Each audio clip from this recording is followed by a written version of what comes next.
Hola, bienvenidos al sexto video de esta serie sobre el límite de una función. En este video daremos la definición formal del límite para funciones reales de variable real. Iniciemos. Tenemos el espacio métrico R, el conjunto de los números reales, y una función definida en un intervalo abierto del conjunto de los reales y que aplica o mapea el intervalo I en R. Tenemos un punto de acumulación de este intervalo. No he completado la definición del límite porque la idea es que aquí vayamos construyéndola a medida que vamos viendo qué significa geométricamente cada parte de la definición. Vamos a empezar por ver qué significa intuitivamente el límite. El límite de los valores de la función es L o tiende a L cuando X tiende a P. ¿Eso qué significa? Que X tienda a P significa que X se aproxime a P. Si es que X se aproxima a P, que su imagen también se aproxime a L. Cada vez que X se aproxime tanto como sea posible a P, su imagen se aproxime cada vez más a L. Si eso ocurre, se dice que L es el límite de la función cuando X tiende a P. Es decir, que si esta distancia de X a P cada vez es más pequeña, muy pequeña, que se aproxime mucho a P, que la distancia casi sea cero. Su distancia a P que casi sea cero, también la distancia de su imagen de ese X a L también casi sea cero, que se aproxime mucho. Pero aquí, cuando X se aproxima a P, sería solamente eso, que se aproxime, pero que nunca llegue hasta P. Es decir, que la distancia no sea cero, porque si la distancia fuera cero, X estaría en la posición de P. Entonces siempre queremos que la distancia sea mayor que cero, pero que esté muy próximo a P, que la distancia sea muy pequeña. Ahora, esa es la idea, básicamente, es la idea intuitiva del límite de una función, que X muy próximo a P, su imagen esté muy próxima a L. Pero ahora, ¿cómo expresamos esas ideas matemáticamente? ¿Cómo formalizamos esas ideas para, para definir el límite de una función?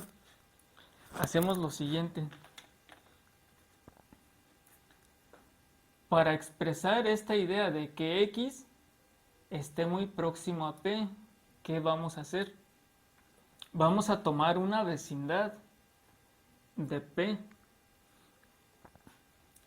Con eso vamos a conseguir expresar esa idea de que un X que esté en esa vecindad,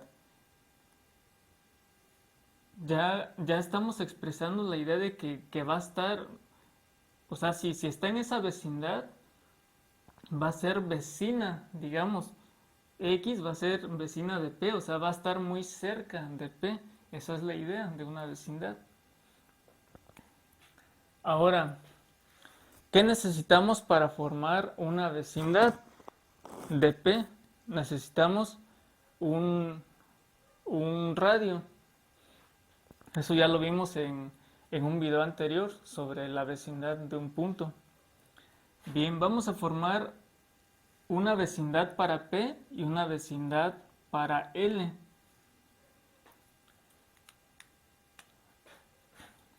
necesitamos un radio, es lo que decimos.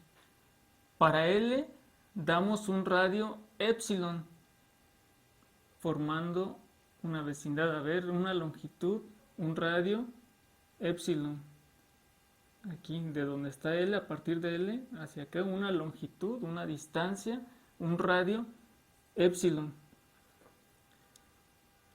Entonces llegamos al punto que está aquí, que tenemos acá. ¿Y qué punto es? Es L más epsilon. O sea, es decir, esta longitud es L más esta de acá, que es epsilon, nos da el punto L más epsilon. Ahora, este punto de acá es L menos epsilon, porque aquí tenemos también que la distancia de aquí es el radio. Entonces estamos formando una vecindad. Tenemos un intervalo abierto. Vamos a formar un intervalo abierto. Decimos que un intervalo abierto es una vecindad.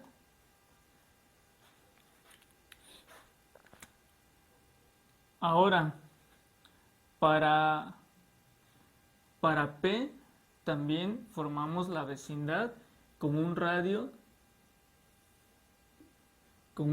delta. De aquí de P a este punto también habrá una distancia, un radio delta. Este punto, ¿cuál es? Es P más S delta. Y este de acá es P menos delta. Así formamos este intervalo abierto, que es una vecindad, es la vecindad de P de radio delta. La tenemos aquí escrito, esta vecindad es el intervalo abierto desde P menos delta a P más delta. Aquí están las respectivas vecindades entonces de L y de P. Ahora, lo que significa esta idea del límite es que para cualquier radio, para cualquier longitud del radio, del radio epsilon, para cualquier epsilon siempre exista otro radio, siempre exista una vecindad o un radio delta, tal que si se toma un X dentro de esta vecindad, su imagen esté dentro de la vecindad de L. Eso significa el límite. En esa idea nos vamos a basar para construir la definición. Tenemos las vecindades de L y de P. Entonces, tomamos un X dentro de esa vecindad y ese X, la imagen de ese X va a estar dentro de la vecindad de L. Así entonces, para cualquier epsilon mayor que 0, para cualquier radio epsilon, si podemos hallar un radio delta aquí para formar una vecindad de P, tal que si tomamos un X dentro de esa vecindad, su imagen de ese X esté dentro de la vecindad de L para todo epsilon, por pequeño que sea.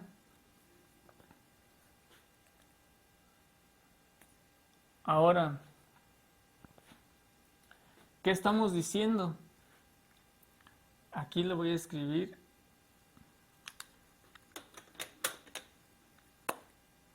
el límite de f de x cuando x tiende a p es L. ¿Qué significa esto? Sí y solo sí. Estamos diciendo que para todo, voy a utilizar esta notación, para todo épsilon que sea mayor que 0. Es decir, para cualquier radio de la vecindad de L, por muy pequeño que sea, exista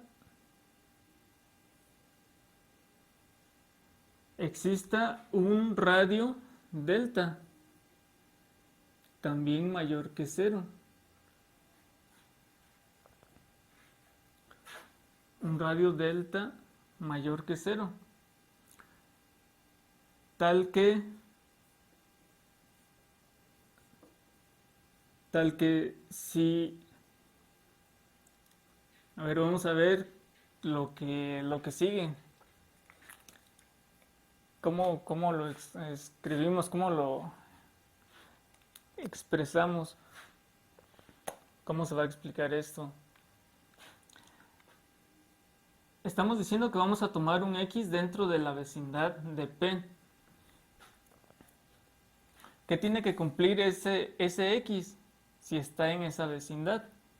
Tenemos un X. Si está dentro de la vecindad de P, debe de ser menor.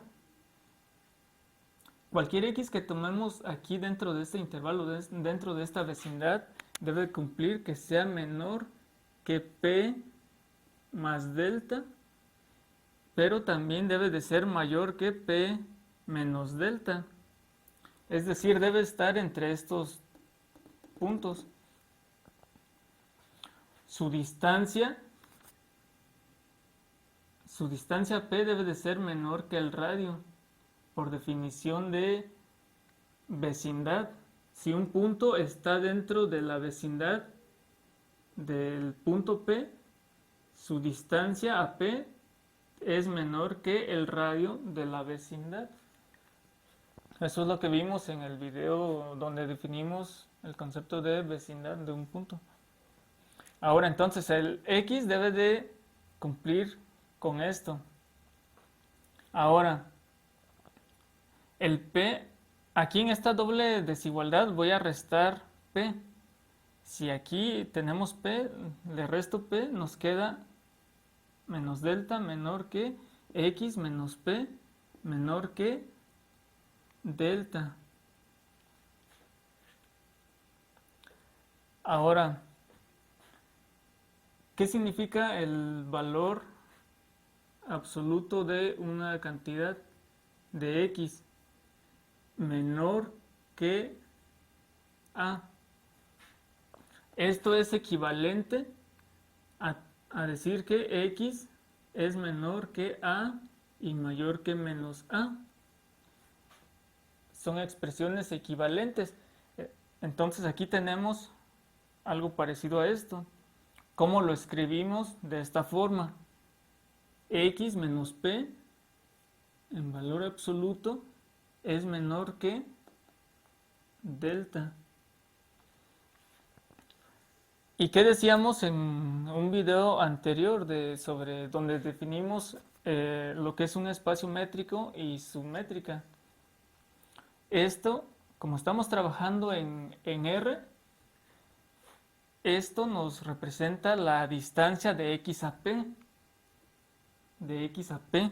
Estamos diciendo que la distancia de X a P es menor que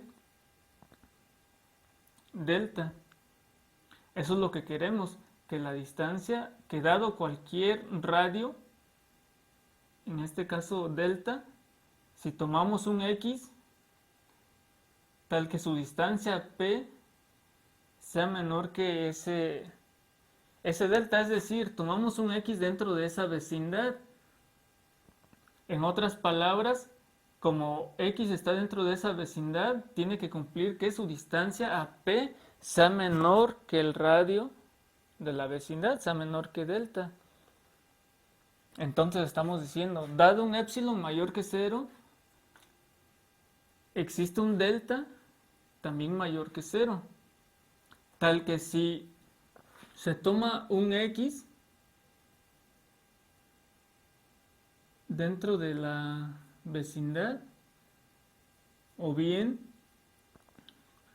tal que si se toma un x, tal que su distancia a p sea menor que delta. Noten que es equivalente decir el hecho de que se tome un x dentro de la vecindad de p es equivalente a decir que la distancia de x a p sea menor que delta. Entonces escribimos esta expresión, la distancia de x a p es menor que delta. Pero aquí vemos que en la definición está expresado que esto sea mayor que 0. ¿Por qué razón? Porque queremos, inicialmente decíamos que x se aproxime a p tanto como sea posible, pero que sea distinto de p. Que sea distinto, no queremos que toque a p, digamos, queremos que siempre sea distinto.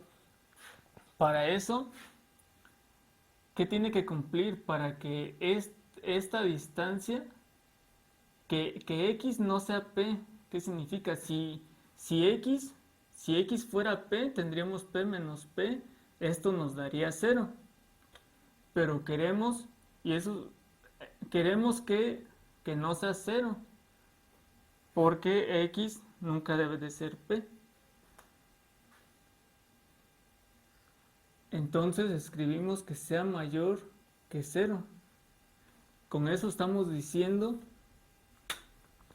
que x nunca va a ser p, que esta distancia, porque decimos que esto representa una distancia. Si esto fuera igual a 0, significaría que x fuera igual a p, pero decimos que x nunca debe de ser igual a p, entonces por eso es mayor que 0, porque la distancia siempre tiene que ser mayor que 0. Ahora, así es como deducimos esta expresión, esa parte de la definición. Por falta de espacio tengo que borrar esto. Ahora, ¿qué sigue de la definición? Tenemos un epsilon. Para todo epsilon existe un delta mayor que 0, tal que si tomamos un x dentro de la vecindad de p, entonces